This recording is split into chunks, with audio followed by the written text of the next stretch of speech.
శ్రీ ఆదిశంకరాచార్య విరచిత సౌందర్యలహరి 90వ శ్లోకం మరియు తాత్పర్యం.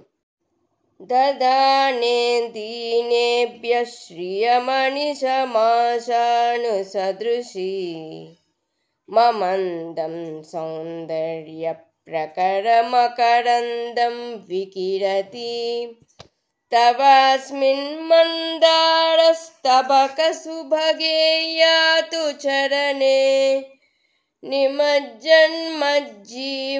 కరణచరణశ్చరణతాం. నీ పాదాలు దీనులకు కోరికకు తగిన సంపదను ఎల్లప్పుడూ అనుగ్రహిస్తున్నవి. అధికమైన సౌందర్య సమూహమనే మకరందాన్ని వెదజల్లుచున్నవి. కల్పవృక్షపు పూలగుత్తి వంటి ఆ నీ పాదాలయందు పంచ జ్ఞానేంద్రియాలు, మనసు అనే 6 పాదాలు గల నా జీవుడు అనే తుమ్మెద లీనమగుగాక.